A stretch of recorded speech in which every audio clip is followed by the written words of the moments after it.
of. I'm glad she didn't have a veil. Why? I just feel like the veil, the death do us part, it feels very haunted, very ghosty. I like ghosts. I'm actually very excited to be one. Ooh, when you die, where do you want to haunt?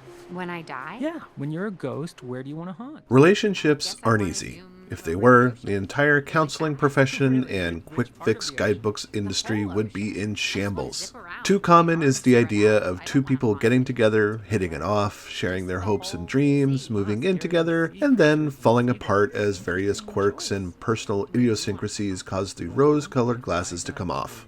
Heartbreak is a vicious feeling, and it can have a significant impact on people's emotional and mental health until they reach a catharsis that helps them move on. Maquette is an interactive artistic expression that puts the spotlight on two people whose life story is an immediately familiar one. It presents the textbook rise and fall of a relationship between two people through puzzles designed around abstract moments from their shared lives.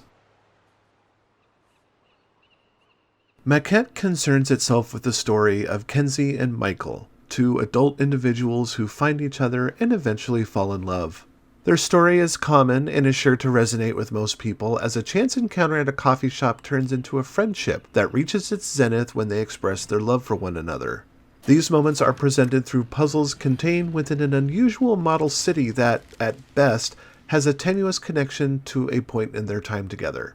Predictably, the stability of the model slowly degrades as Kenzie and Michael grow apart. Ostensibly a story of heartbreak, Maquette's disembodied narrative doesn't break new ground, but instead snoozes comfortably in a nest of cliches as the sickeningly sweet couple go from giving each other pet names and sharing their ideas for a dream home to their slow estrangement.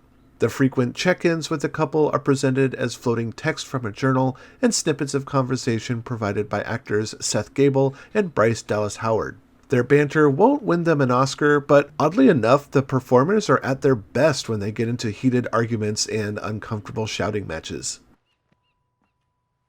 The life and times of Kenzie and Michael are triggered through the completion of puzzles that you, the player, are tasked with solving so as to move the story along across its 6 chapters. Maquette's hook is a recursive mechanic that lets you play with the scale of objects in real time, making them bigger or smaller by dropping or removing them into a scale model of the playspace. You might find yourself struggling to find a way into a house that is too small for you to fit through, or beyond a gap that is simply too wide to cross unaided. A key is useful in unlocking doors, but is also perfect for creating a makeshift bridge if dropped across the gap of the smaller scale model.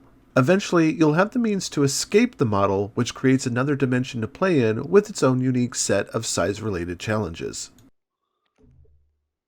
Kenzie and Michael are relatable characters, and those who have felt the familiar sting of a breakup may feel a different kind of discomfort as a result of cumbersome and often frustrating gameplay.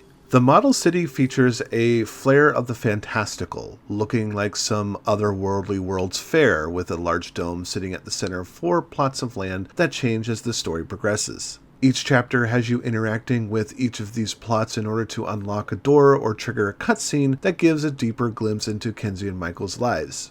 Getting around the model city can feel inconsistent as the speed with which the player character moves is dependent on their scale in relation to the model. At normal scale, movement and camera speed is swift to the point of annoyance because there's a lack of precision in the controls when it comes to working with small movable puzzle elements. Now that I think about it, the main aspect of the game I truly found annoying to deal with was those puzzle pieces. And so you never do, it's horrible. Ranging from blocks and jewels to keys and model bridges, these objects function as tools that make the 4 plots surrounding the dome more accessible. I never developed a firm, comfortable grasp in handling these items because of their odd behaviors. They can sometimes stick to the environment should they come in contact with a wall or some other solid object, which locks the camera into an orbit around the object, a change that never stopped being disorienting. This problem was at its worst in the second chapter, where I struggled for an hour trying to solve a puzzle where I knew what I had to do, I just didn't know how to do it given the options at my disposal. I first tried to pop the item out of a window, but the collision detection made me believe that that was the wrong solution.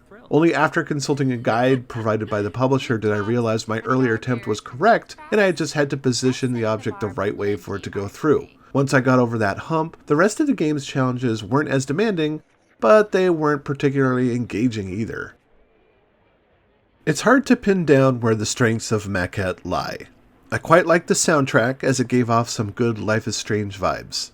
As an interactive puzzle experience, it offers some interesting ideas and mechanics, but its puzzle logic can feel a little inconsistent.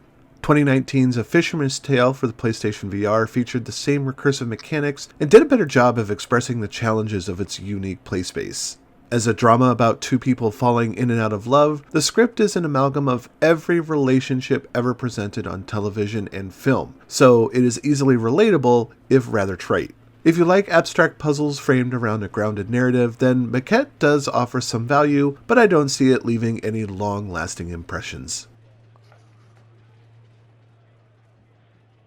DarkStation gives Maquette for the PlayStation 5 3.5 stars.